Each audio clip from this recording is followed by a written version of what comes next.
Welcome to the Mercury Podcast. One of my favorite early ways to play was to build altars. Oh man. Yeah. And like arrange things in little tableaus and sometimes symmetrical and sometimes not. And I had like a pair of lava lamps that I had like on each side, and then I would arrange little things, and then there would be like a movie poster because I didn't know anything about like what an altar was really like supposed to be for. Yeah. And I love the movie so much. So that was like a really fun pastime as a kid. So you must have super awesome altars now.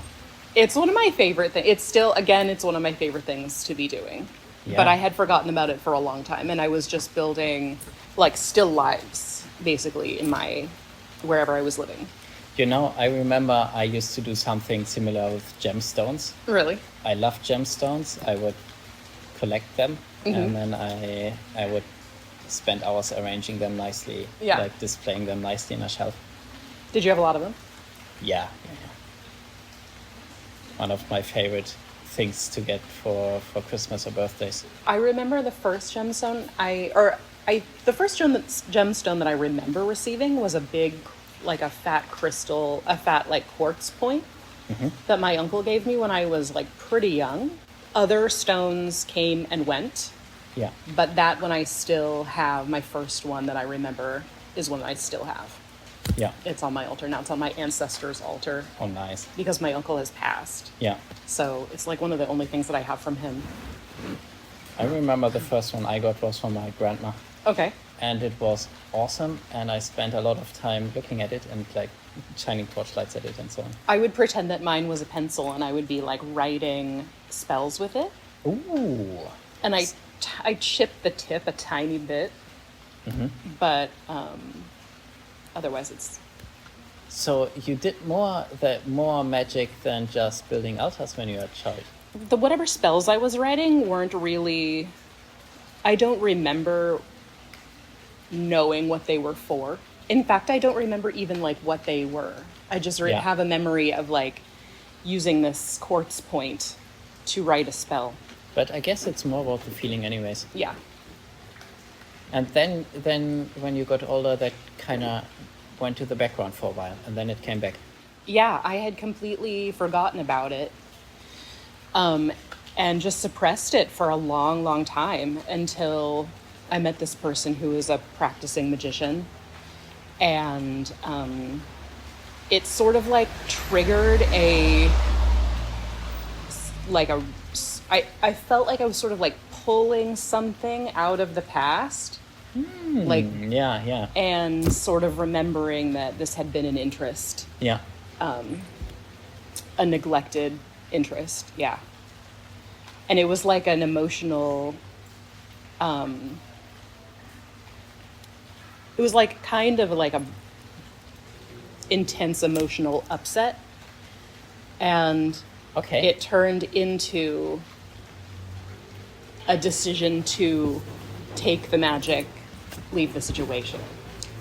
Well, you got something out of that. Yeah, definitely. I got a lot out of it, actually. Yeah. Did you join a lodge afterwards, or like, how is it when you suddenly like, oh well, there's magic, I want to do it again? I was unclear about what magic actually was in a practical sense. Okay. And I was just I started watching YouTube witches talk about their practices. Yeah. And I was kind of into it, and I was also kind of like, none of this sounds like me. None of this sounds exactly right for me. Yeah. And it was about that time when I saw a Facebook ad for Influence, Carolyn's first course, or the first course with her that I did. Yeah. And I don't remember how something like that like even got in my algorithm. I just remember one day being aware of it. And how was it to start it then in that way? Pursuing it in that direction felt very grounded and very academic in a way that I really, really appreciated and really vibed with. It felt substantial in a way that nothing I had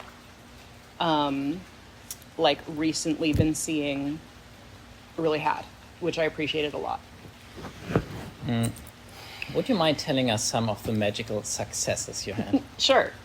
So the first time I did influence, yeah, I did it more than once, but the first time I did it, I worked with Jupiter, and I was trying to get a better job. I had some sort of idea about what I had no idea about what kind of job I wanted. I just knew that I wanted a job that wasn't the kind of job that I had usually been doing, and I wanted to make more money than I had previously been making, which was not very much. Yeah. And I was living at my dad's house and like being at a kind of miserable crossroads. But that had been sort of like a background desire to go back to Los Angeles, where I had been living some time before. Mm-hmm. And that wasn't part of the magic, but the result of the magic that I did was that I not only got a new job, but it was a much better job. It was the same kind of, it was a waitressing job, which is the kind of job that I had been sort of like hoping not to return to. However, this was with a company that I already knew, and it was in a location that was really exciting. It was in Los Angeles, and another part of the result was that I landed in a really great living situation in walking distance from the job. Oh, that's good. Yeah. It was really magical. It was a really like beautiful place to live. It was clean. It was really affordable. It wasn't a rental in like a traditional sense. It was like owned by a family. And then I walked to this restaurant job. The restaurant wasn't even open yet. It was the first time I had ever opened a restaurant, where we did all the training and all of the, basically we put the restaurant together and then opened it together. Yeah. It was a really cool bonding experience for everybody in the crew. And it was more money than I had ever made. It was at the beach. It was super beautiful. I could look out from the balcony of the restaurant at the ocean, watch the sunset. And I ended up becoming best friends with one of my roommates. I can definitely see why you would continue with magic after that. It was a surprise how quickly and undeniably it worked. Was it scary? It was thrilling. Thrilling. Yeah. It was maybe a little bit scary because I didn't realize before then that I was in control of I know it sounds silly, but like I had always sort of not really believed that I was in control of any part of my life and my experience. But that completely disproved that immediately. Yeah. And was like a rapid roller coaster of change. And would you say you're still doing the same type of magic, or has it changed? I'm still doing that kind of magic, but I'm also doing more kinds of magic. I didn't know anything about theurgy at the time, but that's part of my regular practice now. Mm-hmm. And theurgy is ritual magic that works on you. Well, all magic works on you rather than on the conditions of the world. But as a result of working on you, the conditions of the world change. But theurgy is in order to change yourself, and planetary magic that I had been doing for these results was in order to change my circumstances. Yes. Yeah. So now you're kind of doing both. You're changing yourself, yeah, and you're changing the outside world, and then you're attacking the thing you want to change, yeah, from both directions. Yes. Yeah, and that has sort of sped things up, but also slowed them down in a way. Like, results can come more quickly, but I'm also less quick to ask for them? To ask for them, yeah. Yeah. Because I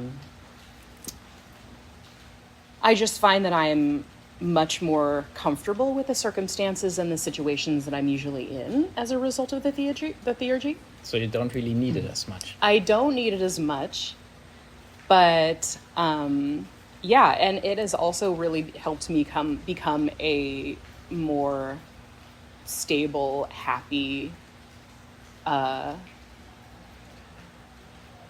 grounded, even person. Do you work with other people? Do you hang out with them? Do you think it's useful to do that because you started on the internet?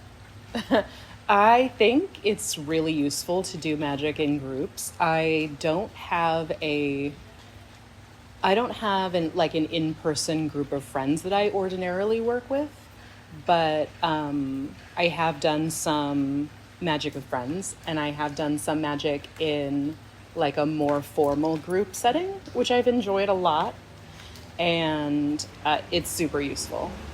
It's also super useful to be working on collective projects rather than only seeking results for yourself. Because it's more people, more power, or maybe also because it's like, well, less egocentric? I think both. Yeah. Yeah. Because you can get a lot accomplished if you have a lot of people working on it. Yeah. So more power, more people, more power, definitely. But also it is important to work on goals that aren't exclusively personal. It's also a super good way of learning about more different types of magic because everybody is into something different. Yeah. Yeah. And everybody brings a different perspective. So everybody, it's a excellent way to like broaden your horizons and experience and be introduced to new concepts and ideas. I was thinking, like, you also went to Egypt and you went with a group of people. Yeah. And I was thinking the experience you had was so different from the one that Noelani and I had. And I was wondering if it kind of was the like group protective energy. But then also yesterday we went to Chichen Itza, and I felt at some parts it's kind of like difficult energy.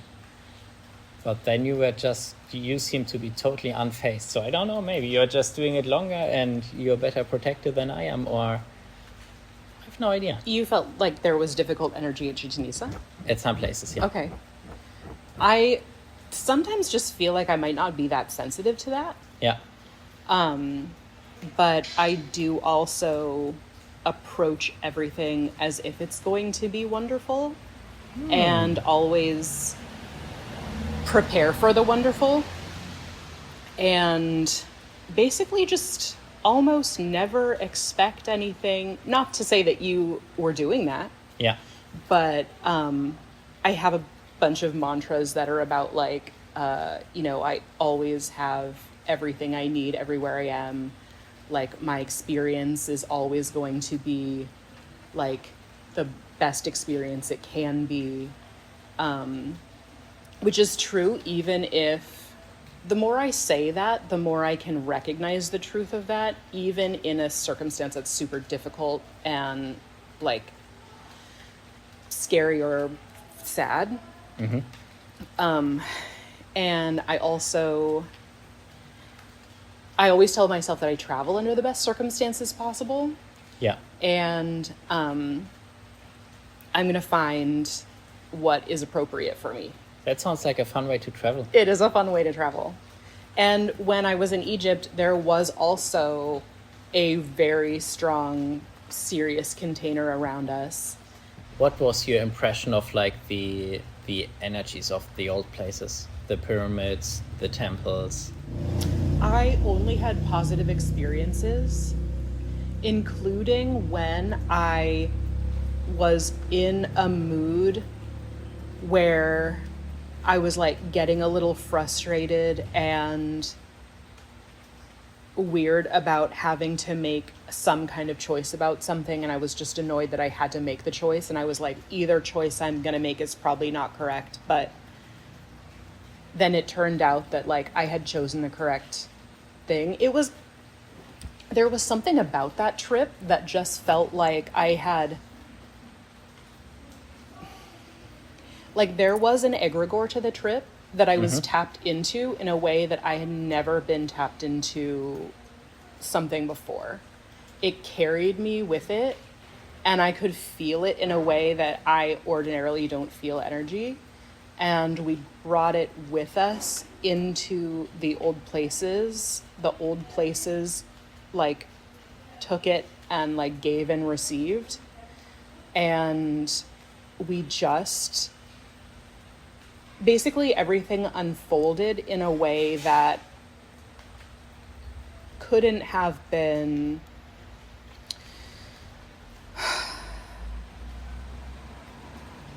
like down to the tiniest details. Things were going so smoothly, it was shocking. More smoothly than any other trip I've ever been on. Do you have an example?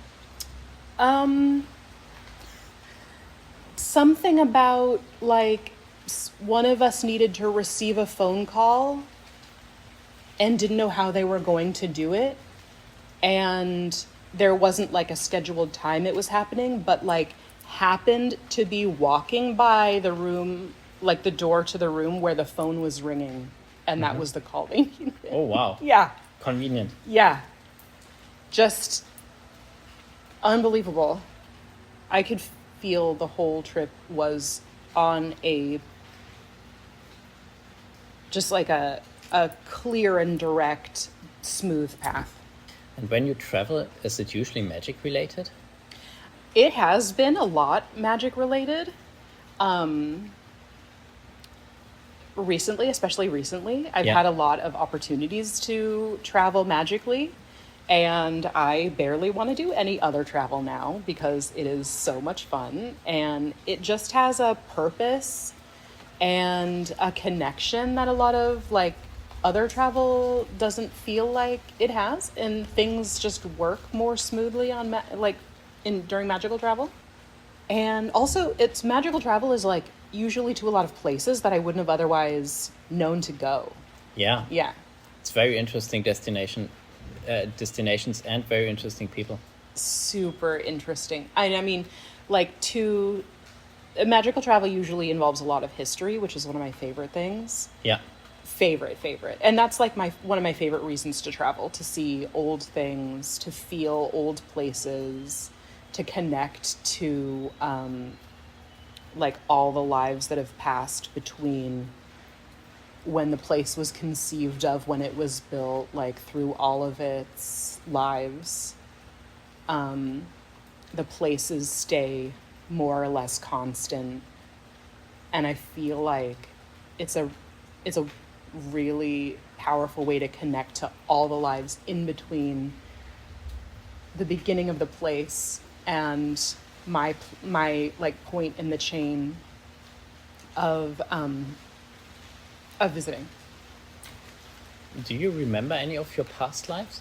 Because I always wonder with like when people show those affinities at a very young age, building altars, writing magical spells with crystals. I don't. I don't even have any kind of ideas about what my past lives might have been. Do you? I have some ideas, yeah. Okay. But I don't have clear memories. I would love to do some regression work somehow, some way. I don't think I know anyone who does it seriously. But it's something I would be really interested in doing, although I'm also kind of skeptical, like, how would I be able to believe?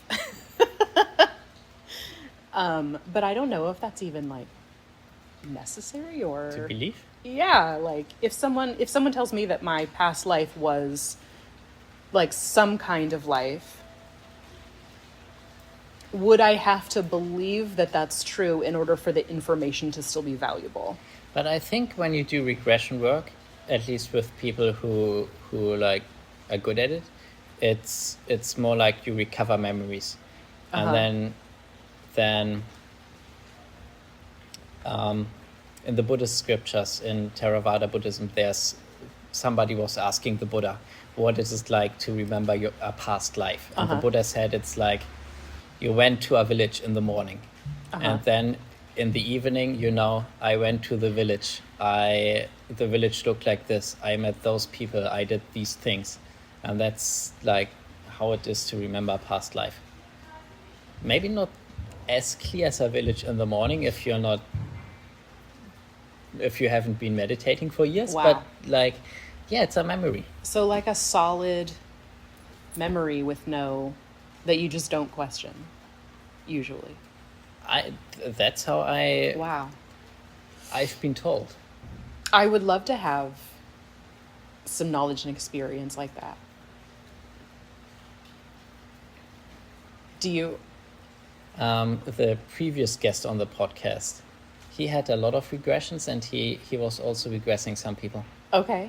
More as a hobby. Yeah. Regressing people, but like, yeah, he was very much into it.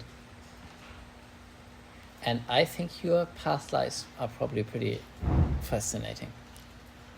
Maybe. I'm trying to make this life pretty fascinating, and I'm doing a good job, I think. Right? Yeah. Maybe you can talk about that a bit. How are you making it fascinating? I am. Thanks. Yeah, that's a good question. I'm making this life fascinating by just. I always follow my intuition regarding things to investigate, and I usually am rewarded with that, like actually almost always, with things that are like of deep interest and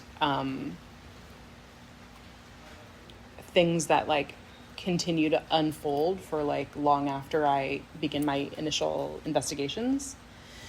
And there's some ways in which I just like know what I like. Like I love architecture, I love history, so I seek out places to travel that are like where those are sort of like central attractions. And that's part of the reason I love travel so much, is because I always do it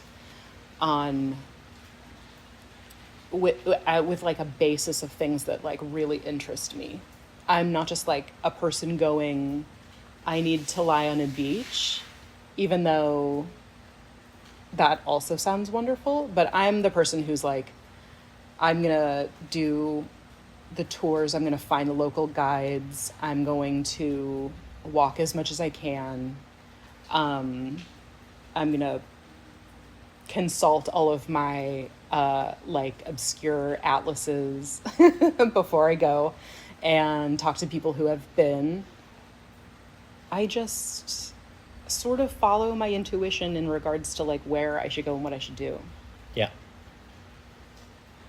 Which is wild to say, because I've never thought of myself as a person who was really in touch with my intuition. I guess I just really thought, I know what I like. But it turns out it is more than that. And knowing what you like is that's a huge thing. Yeah, it is. That's sort of a thing that I was also not really in touch with for a long time. And how did you change that? I changed that by looking at the evidence that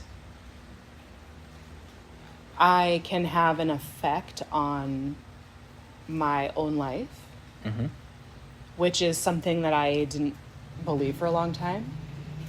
And when I started seeing the evidence of the result of my attention on my life, I sort of got a little bit more clear on where and how to direct my attention. And also it snowballed to where now I feel like I know how to find the good things. I know how to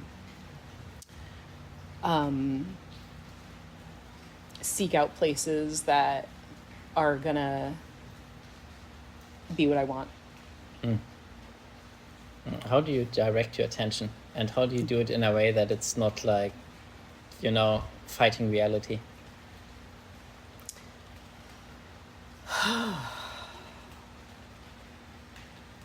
Theurgy has made my attention more clear and observable to myself. And the Solve and the Coagula have made it easier to relinquish my fight against reality. Not completely or anything, but like it's made it so that I just live a lot more smoothly in relation to reality. I have been able to start noticing smaller energetic points of interest, and I try to follow them. Yeah. And I was hugely engaged with a fight against reality for a long time, massively engaged in that, and it just blocked my ability to see possibilities that were hopeful. Basically. Okay. Yeah. Tell me more about the fight. I mean, I was a person who really didn't feel able to find hope and joy in small things, or even in things that like I thought would make a difference in how I felt. And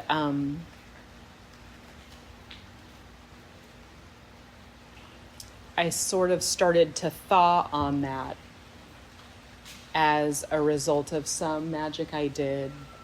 The Jupiter magic? That, yes, definitely. That was the beginning of the snowball, but the work that I did with the sun is what sort of like snapped me out of a small dark cell of like almost like inability to believe that anything would ever get better. That does sound like something that the sun would do. Yeah, and I don't even think that I was necessarily asking specifically the sun, or it was just like an idea I had that the sun might be able to help with that. And the strangest like physical detail manifestation of that was that like I used to abhor the color gold. Oh, wow. Yeah. And gold in magic represents the sun. Yeah. And I could barely look at it. Oh, wow. Yeah. Like, I always only wore silver jewelry.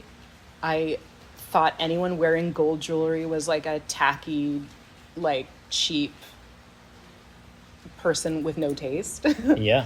And I spent a day on like a low dose of acid finding out and receiving the like message that gold is like a physical manifestation of the sun's light. Yeah. And the sun's love. And now I almost never wear silver, although I still love it because I've always loved the moon. Yeah. And I wear gold all the time, and I love it. And That's wild. it was a day and night flip. Oh, literally. Yeah. I understand why I could not see how beautiful this was. And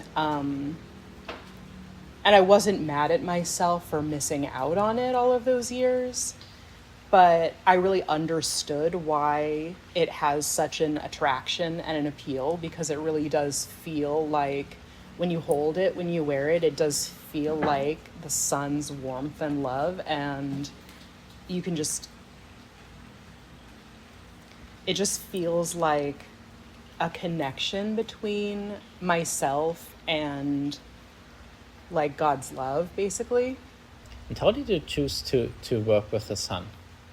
I don't remember exactly why I don't remember what I was working on or what I was asking for, but the result was basically that like I became a person who was, like you said with the day and night flip, Yeah. it was like I became a person who was now correctly oriented in the world and had been like inversely oriented in a way where like I was just only always fighting everything and couldn't believe that there was any hope about things getting better or hope about like my own ability to basically evolve. Are there other planetary deities you work with? Mercury is my chart ruler, Yeah. and I love Mercury very much. I'm an English major. I'm like a communication person. Language is one of my favorite things. But I haven't done that much work with Mercury in terms of really like tapping into the way that Mercury magic like really feels in my body. Yeah. And that's something that I'm looking forward to doing more of. It will be fun. It will be, thank you. I anticipate it being really fun. You know, when I first started with planetary magic, I also did influence, so the same course you did. Mm-hmm. And I decided to work with Venus. Oh. And it did not work at all. Oh, really? Really? What was could you tell me about like what result you were desiring? I think it was business related, and I think it was something like attracting new customers. Okay. Why did you choose Venus for that? I don't remember exactly. I think it was something that Caylin said about like, well, if you want to attract new customers, how about Venus? And then it was like, oh, that's exactly what I want to do. Okay. But it did not work at all. I bet you've had better results since with a different deity. Well, Mercury works much better for me. Yeah. I think also if you work with planetary deities, it's like, I think it was not the smartest to just be like, hi Venus, this is what I want. Yeah, you need a little bit of a relationship first. Especially, I think, especially with Venus. And now I feel it's more like I might want to build up the relationship, but maybe more just for having it. That's a relationship that I would like to cultivate just for having it. And then I feel like the Jupiter, we're starting to have a better relationship. Mm-hmm. And the outer planets, I never really worked with any of them. No, neither have I. Sounds exciting, but also a bit unpredictable. Yeah. I feel like once I Noelani have... is like signing to me, yes, you did, but I have no idea if I really did. Where did I do it? No, it's that they are unpredictable. Very unpredictable. So never did that. I feel like the outer planets are for when I have a better grasp on like my whole relationship with the inner planets. Yeah. I wouldn't want to skip anybody before a move to the outer planets. Yeah, that makes sense. I think I would work with the outer planets like through Mercury. Uh-huh. If he's like bringing somebody in. Okay. Yeah, but maybe not direct. Do you want to join us? Just for a moment. Yeah, because Noelani has a lot of or considerable experience with the outer planets. And how about you come and join us in the middle? Okay, Because fun. I don't know what exactly the camera picks up. Well, I just wanted to say that both of you, if you've done inner planets, like the inner seven, A lot of them have a correspondence to an outer planet Uh-huh. that is considered like a greater vibration Yeah. of it, just like on a larger scale. And so you could start with that one Yeah. because you probably already know the energy. And they are Venus, Neptune as a pair. Mhm. And you can see it, right? Like the Venusian enjoyment and like the dreaminess of Neptune. And like it goes way deeper than that. Because like Neptune is the projection of separation at all and the delusion, like dissolution of that thing. And Venus is like the joy of relating to things. So you see how they have like... Yeah. And then Mercury, the higher vibration of Mercury, or just like the grander scale of it, is Uranus, which I think you'll also be able to see in sudden insights, changes that come out of like nowhere, and like knowings that you can't unknow, that hit you all at once.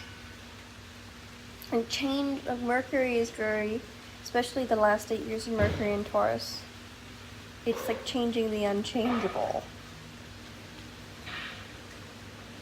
So it's a bigger deal. Like, I'm nothing against Mercury, really, not even on his show. But it's about the scale. I don't want to say like higher vibration, but it's like larger scale. These are the pieces that create more of the whole picture. And then, who's our third one? We have Neptune, Uranus, Pluto. It's Mars. Yeah, Mars of like separating, striving force. The Plutonic force is also about separating and like kind of just like penetrating depth. But it's not in a like a fighting way. Okay. Pluto is all about like the separating films of reality and what's going on under it. Like what is below. Pluto has the classical Hades association, the underworld. Mars and Pluto are the forces that separate. And then, yeah, Mercury and Uranus are bringing in like new ideas, change, movement, where the others in a third way. Now, why is it that the outer planets are so unpredictable? Because they don't care about human scale. That's actually not even their business. That's why I think it's wise. It's like it's strategic to want to work with everybody inside first. No, that's not the path I've taken. Those planets are concerned with human affairs. The larger planets, they'll help. But you have to understand, you are a pawn in their game. Okay. And they don't really care about your emotional experience, the intensity you can take at a time. Like, it is the pace of something, yeah, anything like that. They just aren't familiar with human metrics. And they cannot be familiar with human metrics and hold and move the things they do. Why work with them if they are insensitive to our experience? Because they're incredibly powerful. And if you can hold your own, or if you're willing to be obliterated, I mean, I think my experience most recently, and in this container it's still got a few days in it, of Neptune, is the great, like when we were in the ocean the other day. Neptune is the ocean. And it is from the ocean that Venus emerged, you know? Okay. But, you know, it's the waves, they're there, there's a pull to it. You can find yourself having been dragged out or to one side. You aren't necessarily going to see the things you're stepping on. but the entire like beast of it is moving you and it's playful. And then every once in a while, if you're not paying attention to it, you're going to get like tumbled. Okay. But what a price to pay for the larger experience. And I think it's like if you are somebody who can handle their psychedelics. If you can't, or if you have concerns about what that might mean, maybe don't with the outer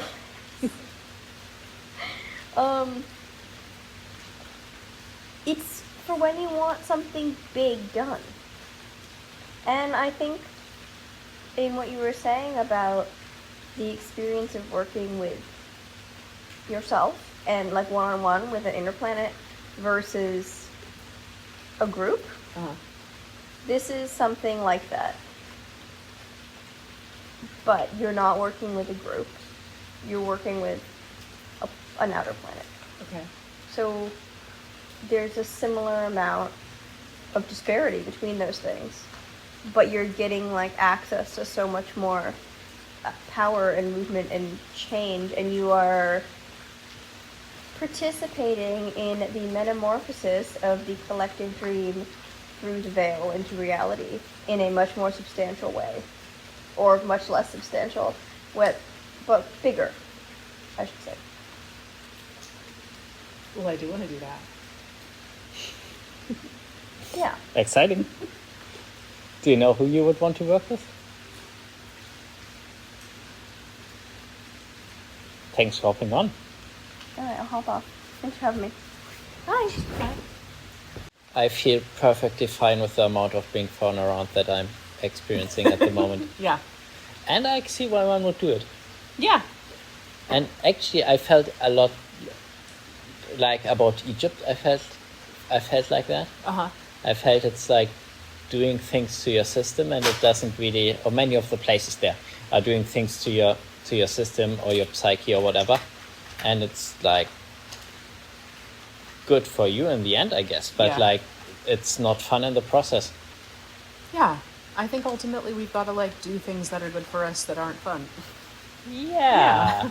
Well, I don't think we've got to if we don't want to. Yeah, no, you're right. We don't have to. Yeah. And also we can choose, there's a way in which we can just sort of like choose the fun way to do the hard thing. Yes. By the way, did you ever do any magic that totally did not go like you wanted it to? Oh.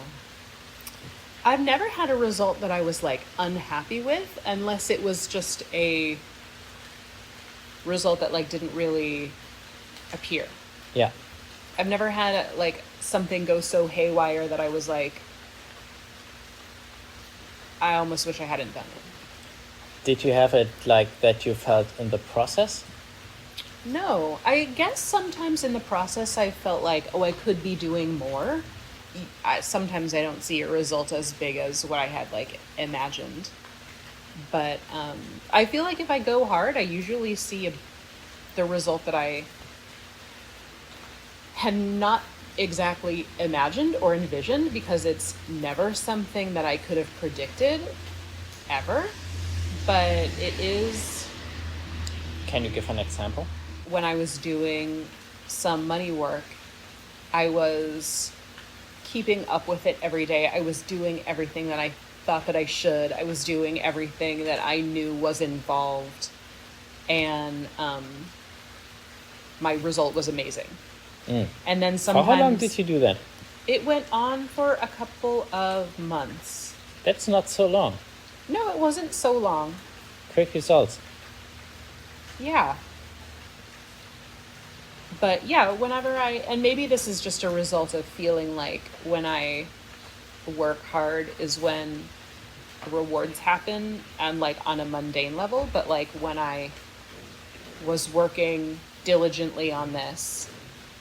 How did you work on it? Oh, doing like meditating on it, giving offerings, To Jupiter. to the initial one, yes, to Jupiter, Yeah. but I was doing a different one where I was doing one where all of the planets went in a sequence. Oh, okay. And yeah, it was basically just keeping my head down and diligently doing everything that was assigned and involved. And yeah, I was surprised, but also by that point not surprised that it was working. And it was like a what my result was like a job opportunity at a job that I had loved so long ago and I had left years ago, but I was like, I got re-involved, and the job in the time between when I had left and when I rejoined had turned into a like what had been an ordinary like minimum wage like kids job. It had turned into a high paying like prestige job. Oh, nice. Yeah. And not even something that like involved a lot of, and not even something that really involved like a lifestyle change, because it was like a short assignment, but a short, extremely intense assignment, like on this job. And I came out of it with a huge pile of money, and then I just went right back to my ordinary life. Yeah. And then I've had like, because I got re-involved in that, I have had like more opportunities to do things like that subsequently. And it's so fun and not really disruptive. It's not like, even like I switched careers. It's like I just picked this thing back up again. I do it sometimes, and it otherwise didn't really interfere. Perfect.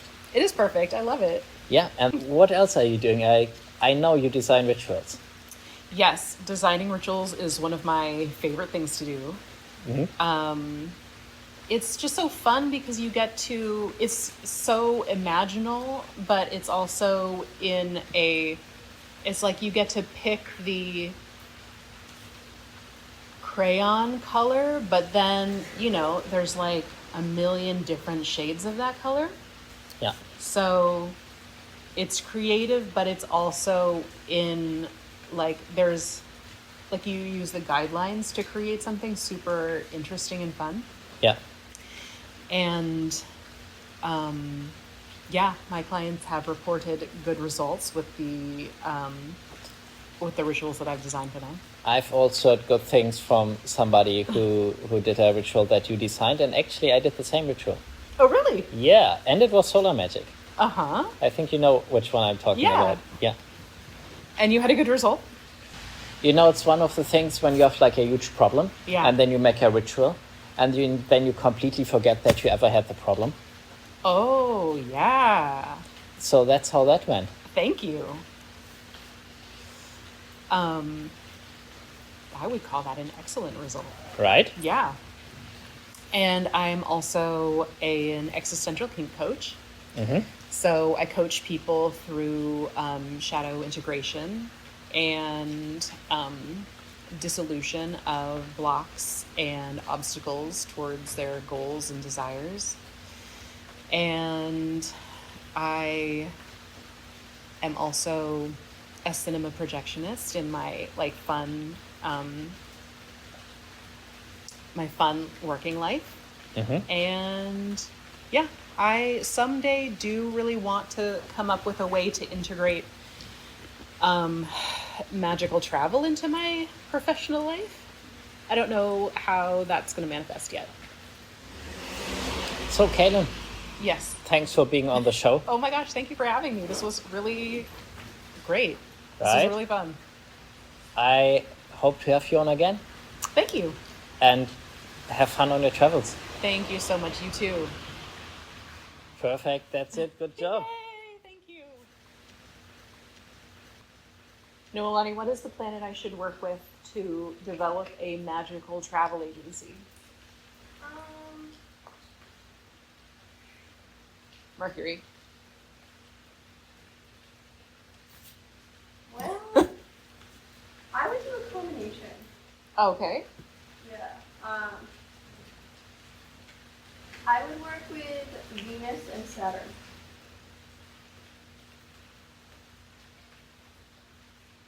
I will ponder that.